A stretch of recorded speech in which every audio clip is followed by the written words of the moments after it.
Well, good morning, folks. Welcome back to the farm. Oh, it is so gorgeous here this morning. It's almost afternoon, actually, just before lunchtime here. We were over camping. The wife's 20-year high school reunion. Catch up with those legends. A couple that are actually genuine legends. Jeff Walker, gold medal Olympian curler. Jeff Walker was in her grad class and was there, so that's pretty cool. Anyways, just spooled up here, come home, tossed a salt block in the field for the cows, but they're all hanging out on the south side in the shade, and I don't blame them. It is about 23 degrees right now, which maybe is not that sweltering hot, but in the direct sun, it's definitely toasty. Now, before we left, hauled the camper out, I turned the sheep loose into the dugout pasture after fixing a bit of fence, and I never really gave them an opportunity to test the fence before we left for a couple days. So we'll go see if the neighbor has any sheep or if they're still ours. Come on, girly girls. I hear some bellering, but it's in the tree line, and I'm hoping it's on our side of the tree line and not the neighbor's side of the tree line. That would be typical. Oh yeah, I can hear that bellering. It definitely sounds like one or two on the other side of the trees here.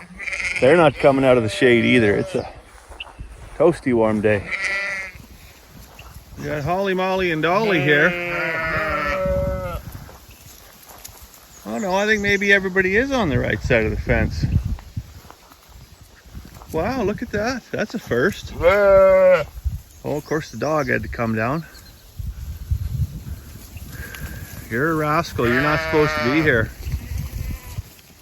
Well, it's kind of nice. I let this paddock actually rest. This is typically where we bring them in first, because we got the dugout there, and so it's just they got water, they got grass, and they got a little bit of shade, and it's just fantastic. And it's a lot less input after they first come out and they're lambing, and they definitely need a lot of water for lactating and everything like that.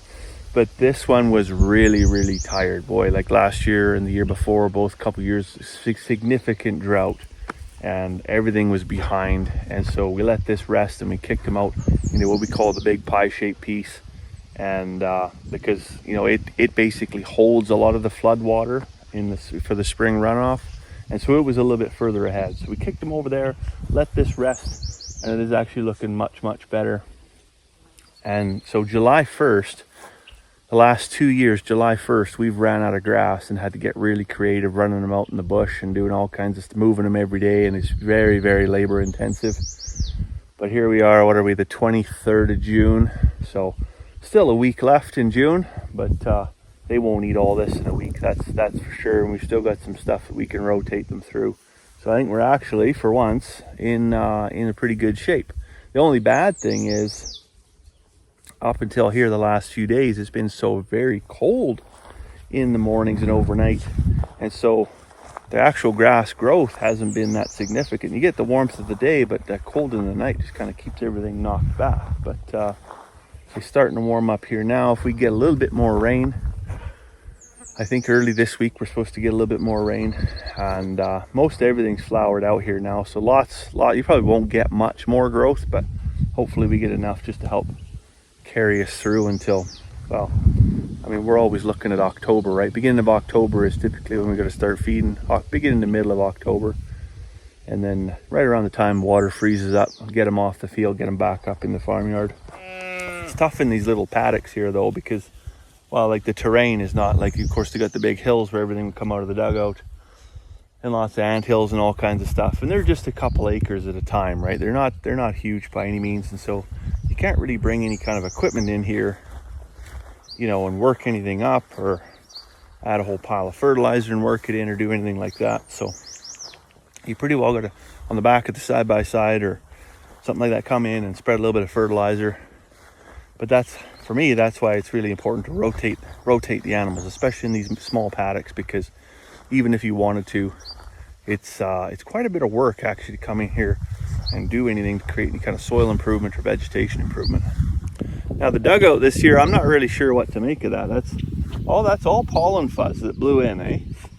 And oh, it's just gross, absolutely nasty. I kind of want to go in there with a net and fish it all out, or do something. I'm not sure, but I'm sure that once it warms up real hot, that's gonna lead to a whole pile of algae or something in there. But we wanted to keep the cows out of this dugout because, well, it is such a nice one to come down and even just to spend time down here.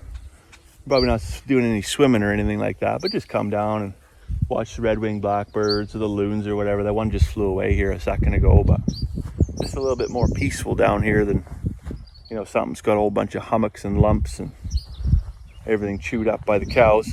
Well, I just had to run in the house and get a bottle of water there, but just we've been driving around this set of sawhorses and some 2x6 now for, well, more than a week, let's just say that. Now, does anybody else's wife do that, where they're like, hey, you know, I'm gonna work on a project, in this case a boot shelf, and it just sits. I don't know what she's waiting for. Maybe waiting for them boards to unwarp themselves in the sun. I'm not sure, but I don't think that boot rack's gonna happen today. I wonder what would happen if I just spooled at them boards and took them back over to the lumber pile. If she'd notice. Maybe I'll do that. Yeah, I'll do that, and then we'll see if a boot shelf gets built here this week.